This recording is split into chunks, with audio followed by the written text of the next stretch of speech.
Hi friends, I have another book that I know you're gonna like. It's called Ada Twist Scientist. Some of you know this book, some of you have this book, and we've read it before. You might have even seen an astronaut reading it in outer space, but it's a good one. And since we're doing so many maker things and experiments, I thought it would be a good book to read. The author is Andrea Beatty. And the illustrator is David Roberts. So he drew the pictures and she wrote the words. Ada Marie, said not a word till the day she turned 3.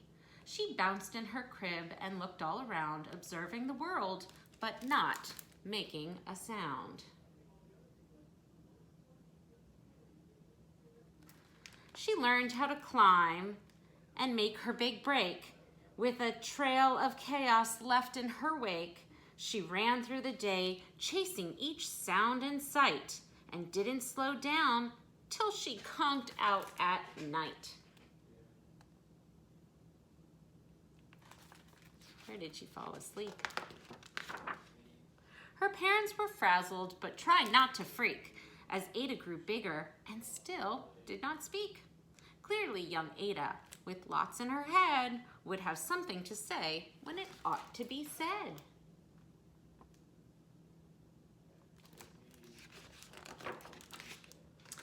That's just what happened when Ada turned 3. She tore through the house on a fact-finding spree. She climbed up the clock just as high as she could. Her parents yelled, "Stop!" as all good parents would. Ada's chin quivered, but she did not cry. She took a deep breath and simply asked, "Why?"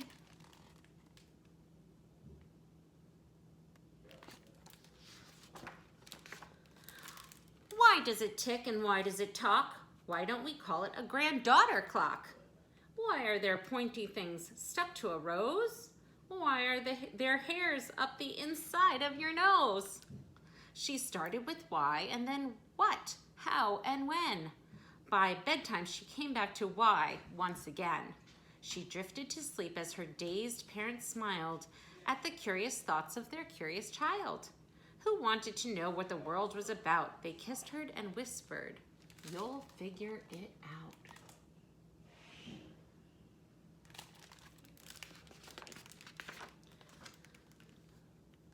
Says, why, how, what, how, when, why? Her parents kept up with their high-flying kid whose questions and chaos both grew as she did.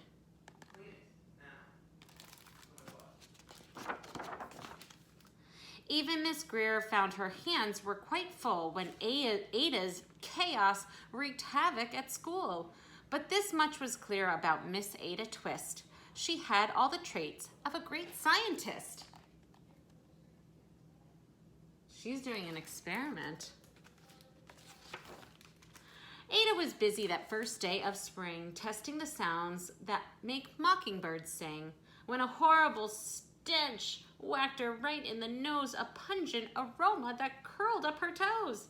"Zowie," said Ada, which got her to thinking, what is the source of that terrible stinking?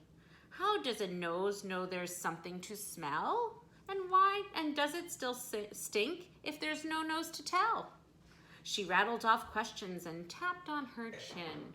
Then she'd start at the start where she ought to begin. A mystery, a riddle, a puzzle, a quest. This was the moment that Ada loved best.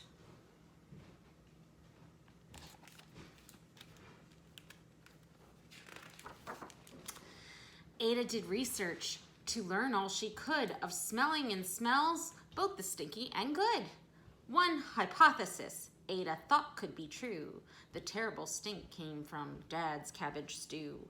She tested and tested, but soon Ada knew it was time to come up with hypotheses too.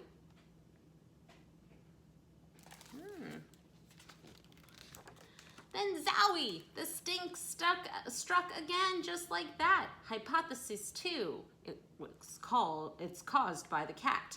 The cat couldn't make such a stink of its own. It needed perfume and some fancy cologne. So young Ada tested. The test was a flop. She started again, but her parents yelled, "Stop!" Uh-oh.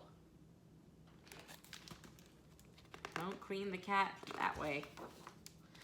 Ada Marie, to the thinking chair now. By the time we count 3. Enough, said her mother. That's it, said her dad. Her parents were frustrated, frazzled, and mad. Why? Ada questioned. Her mother said no. What? Ada queried. Her father said go. You've ruined our supper. You made the cat stink. Enough with your questions. Now sit there and think. She looked at her parents. Her heart turned to goo. Poor Ada Twist didn't know what to do.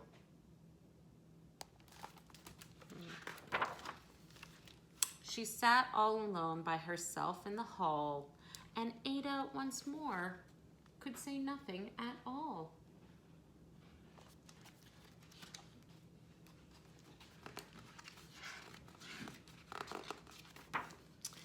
And so Ada sat. She sat and she sat, and she thought about science and Stu and the cat, and how her experiments made such a big mess. Does it have to be so? Is that part of success? Are messes a problem? And while she was thinking, what was that source of that terrible stinking? Ada Marie did what scientists do. She asked a small question, and then she asked 2. And each of those led her to 3 questions more, and some of those questions resulted in 4. As Ada got thinking, she really dug in. She scribbled her questions and tapped on her chin. She started at why, and then what, how, and when. And when she got to the end, at the end of the hall, she reached why once again.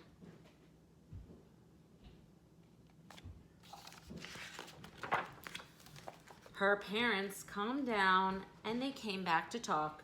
They looked at the hallway and just had to gawk. No patch of bear paint could be seen on the wall. The thinking chair now was the great thinking hall. They watched their young daughter and sighed as they did.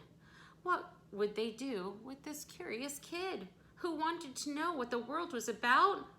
They smiled and whispered, "We'll figure it out."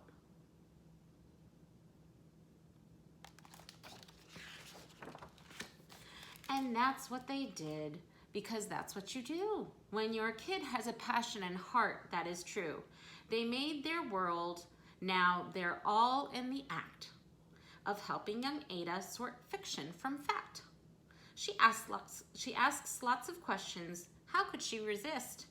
It's all in the heart of a young scientist.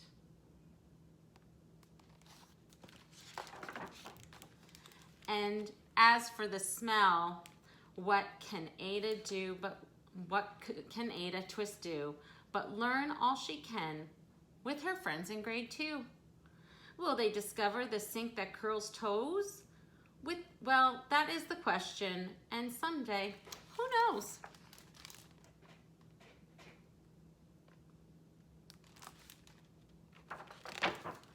The end. Ada Twist, scientist. Ada Twist is a scientist. Remember, just like our Quaker maker, creative thinking, investigating, experimenting, asking questions, finding solutions, and then asking more questions. That's just what we do. We're young scientists, and we like to find things out. I have a little board here. It says, "Hello, Cardinals. Let's make a maze together. Love, Andrina and Liz." So I have here a plate.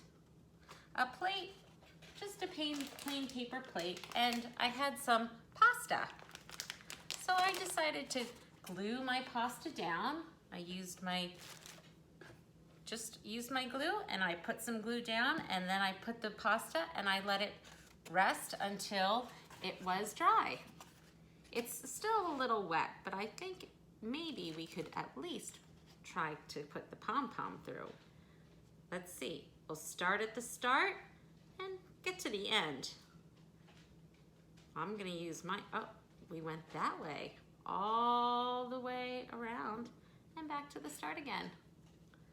I have other things that you might wanna try. Maybe a marble. Let's see. Oh, let's see if we can get there. Oh, stuck. It got stuck. Gotta go back. Stuck again. Oh no.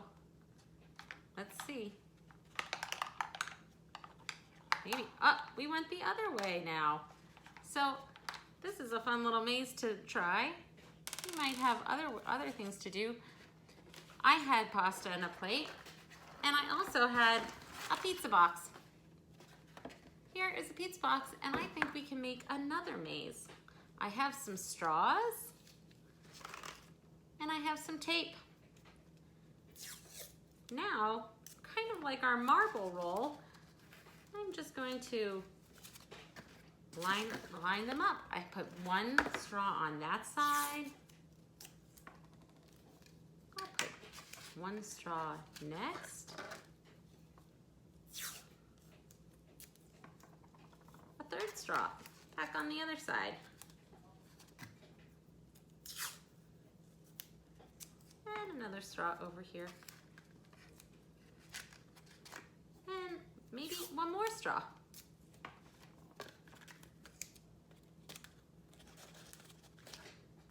Now, I have a maze. I'll start at the top and I'll see if I can zigzag my way down all the way to the bottom. I wonder what I should use. Should I try the marble again? Let's see. Up, too high. Maybe I need to have it a little lower. Up again. Oh, now I got it.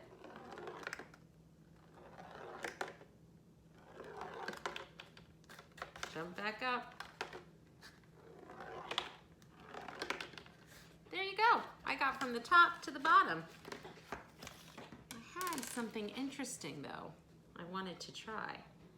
Here's a paper clip and a small magnet. Do you think we can get the paper clip to go through the maze?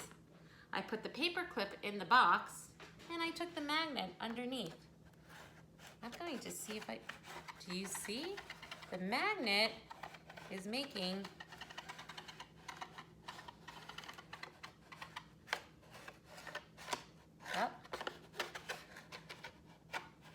I'm using the magnet underneath to lead the paper clip through my maze. Oh, it got stuck on some tape. Oh, and now I got it stuck on here. That's a very fun thing to do.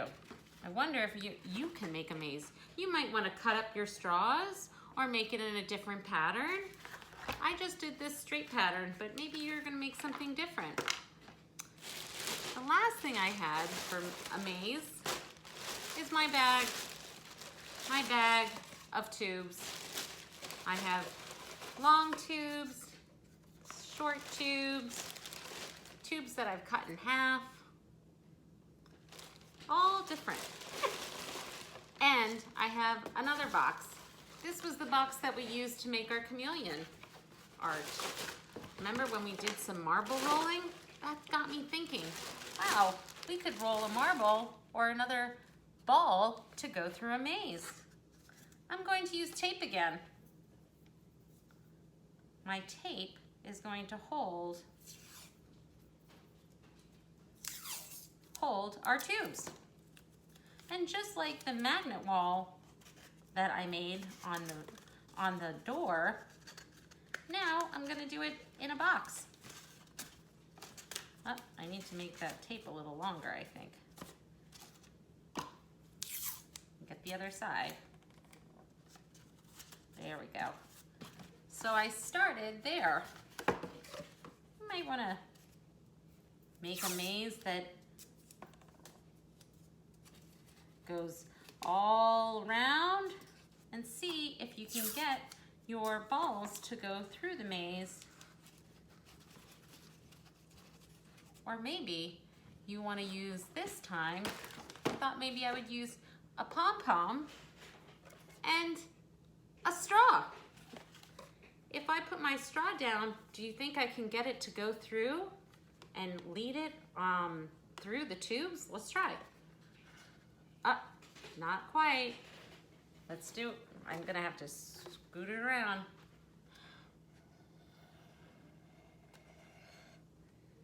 I made it through. I made it through 2 tubes. I wonder how many tubes you can make it go through. You might want to try a cotton ball, or the pom-pom, or maybe a golf ball, ping pong ball, whatever you have, a marble, or maybe you're going to use your magnet and, I don't know where it went now, your magnet and your paper clip to go through your mazes.